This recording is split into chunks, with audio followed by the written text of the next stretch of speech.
I cannot believe that we're here again, an entire year later, after sitting in this chair, drinking the same whiskey, thanking all of you for subscribing, reaching that 1,000 subscriber threshold, all new possibilities. Here we are, blink of an eye. Seriously, what the fuck?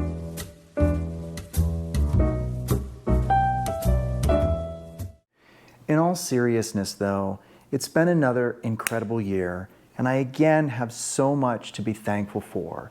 As always, my biggest hope is just that I'm inspiring some of you out there to get out and go on your own adventures, whether they're treks to nowhere, Himalayan adventures, small Trail 125 adventures, or ultra running and hiking adventures. I'm all about just getting out, seeing the world, exploring. We only live once, cliche, cliche, insert cliche, but it's all true.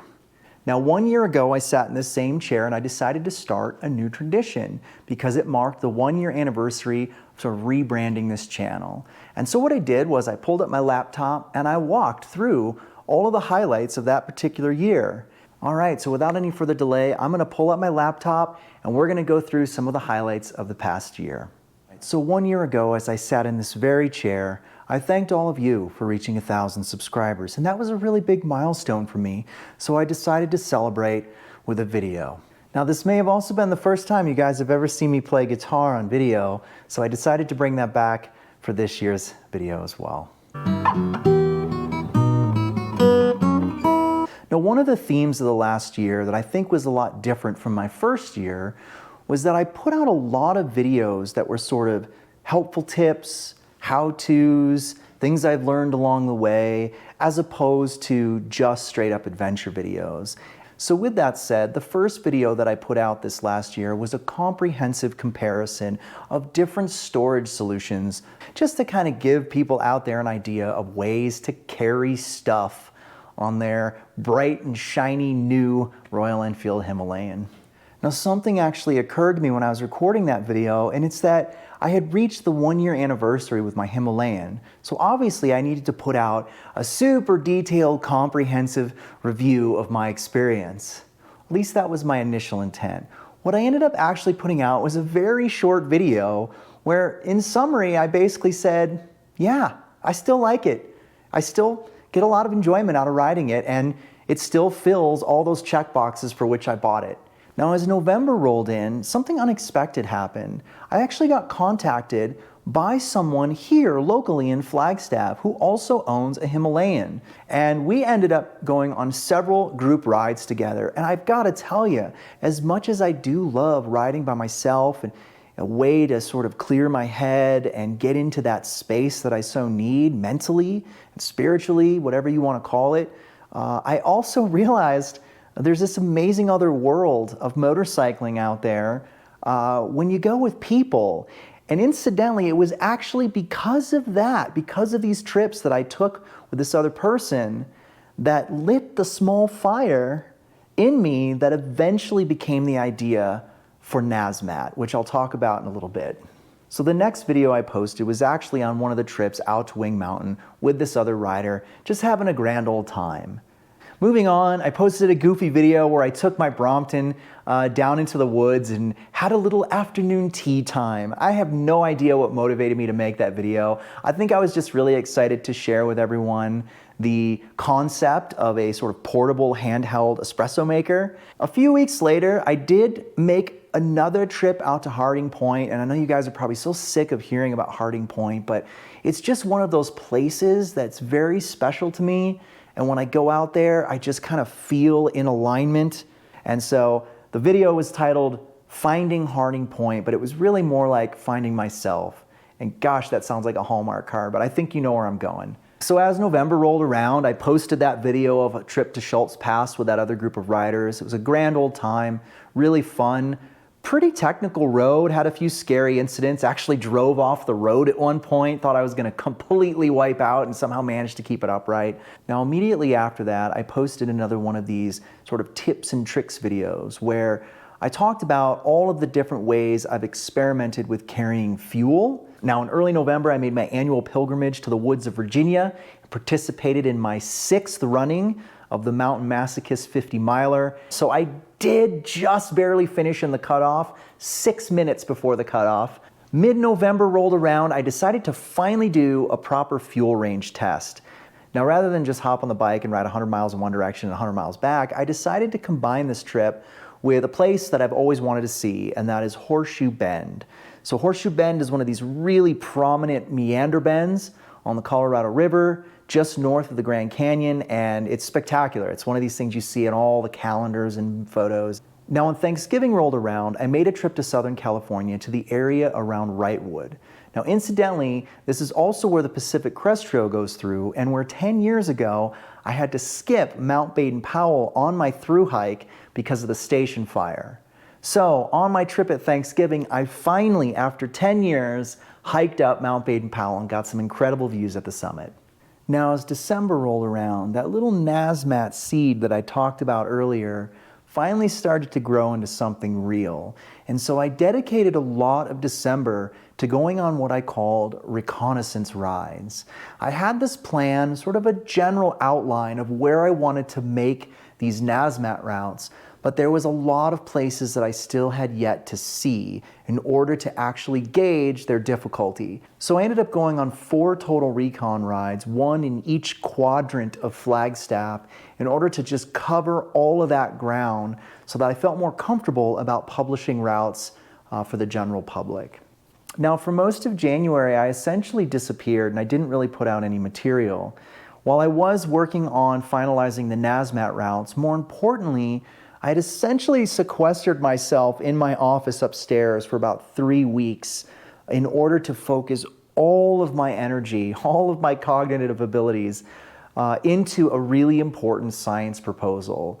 This was the first time that I needed to not only write good science, propose good science, but that I had to convince some really smart people at the National Science Foundation that my science was worth funding and my student was worth funding. Now, I talked about all this in a video I put out right around Groundhog Day, where I took my scooter out for just a little afternoon break, and I talked about what I described as imposter syndrome and how, as I was writing that proposal, I struggled to convince myself that it was good enough. And so when I did ultimately get this project funded, it was very validating to me to feel like, yes, all those years of graduate school, that dang dissertation defense was worth it.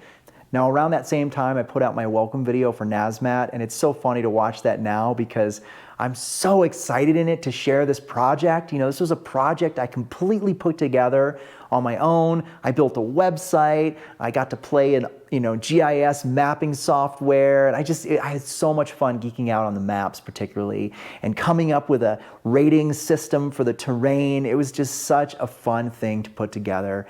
Now, as winter was dragging on, I did find a few windows where I could take the bike out. So on one of those occasions, I zipped down to Walnut Canyon to show you guys what that's like. Very cool experience seeing all those ancient cliff dwellings. At one point, I did have to actually winterize the bike, put it up for a few weeks of storage. And so I thought, why not share my procedures with all of you so you can see what I do to winterize my bike. And in many ways, I also made that video for me because every year I always forget, wait, what's the order of things that I should be doing? Or what are all the things that I need to be doing to properly winterize my bike? So now I can just go back and watch my own video and be like, oh, right, yeah, I just need to do this, this, and this. As we moved into March and the semester was in full swing, I didn't get a lot of time to put together sort of adventure videos, so I was doing a lot of little one-offs. I did a video where I talked about how I put padding inside of my panniers, which really helped. Later on in the summer, I took a long trip to Colorado and none of my equipment got damaged. Now, as St. Patrick's Day rolled in the middle of March, I hit 2,000 subscribers on the channel, so I thought I would share a little excitement about that. But then I also took the opportunity in that video to give you a little preview of some of the adventures I had coming up. I had a really big bike ride coming up, a 100K trail race coming up, a trip to the Ice Core Lab, and my trip to Colorado, of course. And so I kind of just spelled out what was coming down the pike. As the calendar flipped into April, something really profound happened. I had this realization that it was exactly 10 years since I'd had my experience at the Barkley Marathons. So I decided to make a video about it, and I called it Barkley 10 Years Later. And I gotta tell you, reading the comments to that video is one of my favorite things, because just seeing how much my experience at that race has inspired others is one of the most amazing feelings in the world, I've gotta say.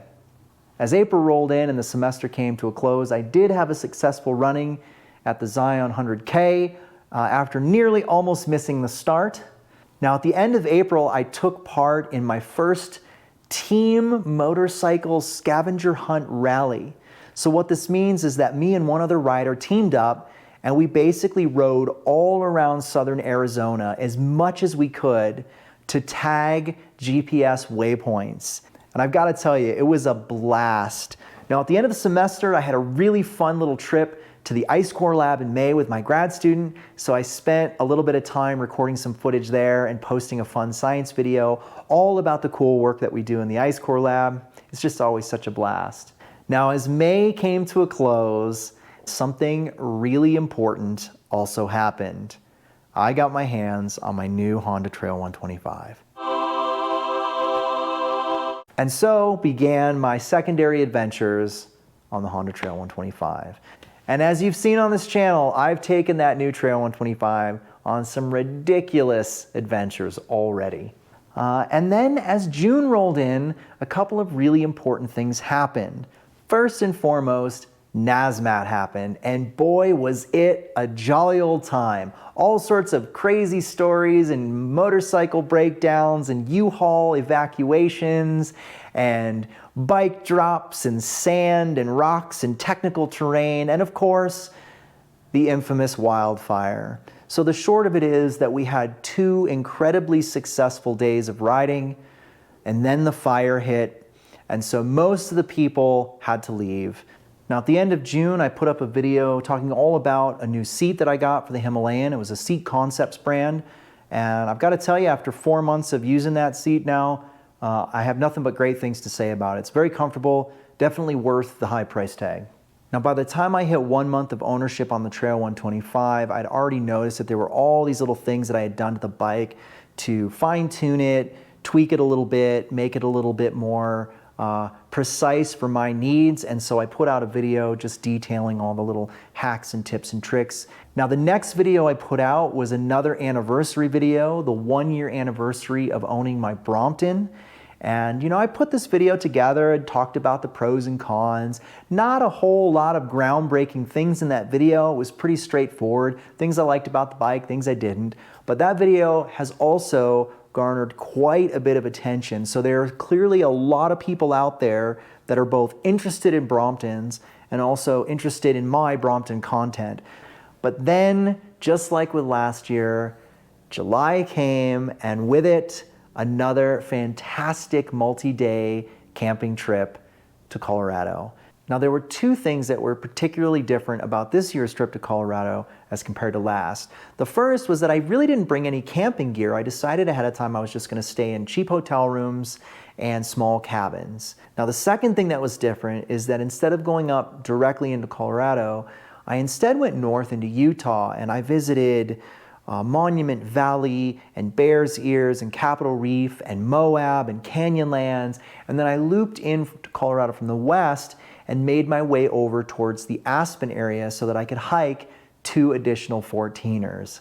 Eventually, just like last year, I did make my way down to Silverton in order to captain the aid station during the Hard Rock 100 race, and again had a grand old time. It's always such a blast doing that. Now, as July came to an end, I did post an update video talking about that science proposal that I got funded, and then my focus really shifted to the Honda Trail 125. I started going out on all sorts of crazy single-track adventures, playing around on Sitgraves Mountain on a little hike and bike adventure. I finally made it up Mormon Mountain, a mountain that caused me a significant amount of trouble when I tried to do it on the Himalayan.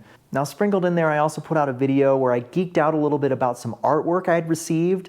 I had collaborated with a photographer on the South Pole Ice Core project, and he sent me this beautiful print of an ice core thin section.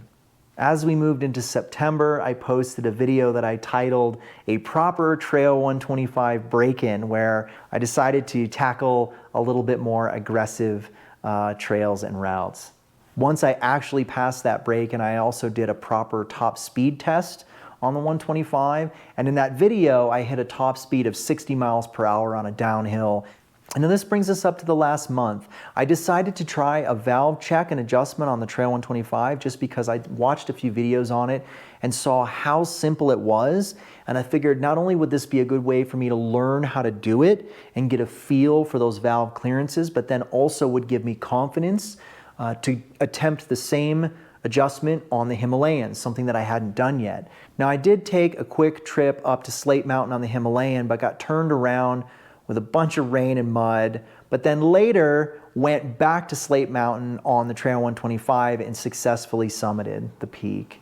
So that brings us up to the last few weeks, which I do think comes with a pretty significant development. Over the past few years, I've been putting together this compilation of writings all about these interesting treks and adventures that I've been taking over the last few decades to very strange, remote, exotic, or weird places. And I had this working title idea in my head called Treks to Nowhere. Well, more recently, these writings have actually started to take shape, and I've started to put chapters together, compiling all the photographs, and I decided that I was at a point that I want to share these stories with you. So what I've done is I've started a new series called Treks to Nowhere on my site, but also I've started a secondary YouTube channel dedicated to just that series. Now, in addition to the videos and the text, I've also put together a podcast. Now, I've never done a podcast before, but I'm having an absolute blast doing it because of the fact that I've essentially already written all of the narration in these chapters. Now, I definitely take a lot more liberties in the videos, and I ad-lib a bit, I go into more detail, wander around the stories a little bit more. If you listen to the podcast, I'm essentially reading my chapters verbatim. So I know this whole Treks to Nowhere thing might seem a little bit out of the blue, or a little bit random, or frankly just weird. But I've got to tell you, this is something I'm really proud of. I've been working on this for over a decade. So while I understand that most of you are watching because you're interested in the Himalayan or the Trail 125 or the Brompton or my hiking and ultra running adventures, that's great. I'm going to keep putting that stuff out because it's what I love to do. But this Treks to Nowhere thing is also really important to me. So all I'm trying to say is, if you're not into that content, that's perfectly fine. Just skip past those videos and move on to the other stuff. But if you are into those videos, let me know, because this is, again, something I'm incredibly excited about and passionate about. And there you go. We've made it to this weekend, and the last video published on my site, a successful valve adjustment on the Royal Enfield Himalayan. And so, we've made it through another successful year of On 2 Feet. I've had so much fun putting all of this content together and sharing it with all of you. I've had a blast just now revisiting all of this content tonight and reminiscing with all of you. And so, as I close out this video, I just want to say thank you from the bottom of my heart to all of you that watch my goofy content, that follow along, that have subscribed and allowed me to reach almost 3,000 subscribers. It really does mean the world to me, and I will continue to share all of my wild and crazy adventures with all of you. So as always, at the end of my videos, take care, be safe, and I'll see you in the next video. Cheers.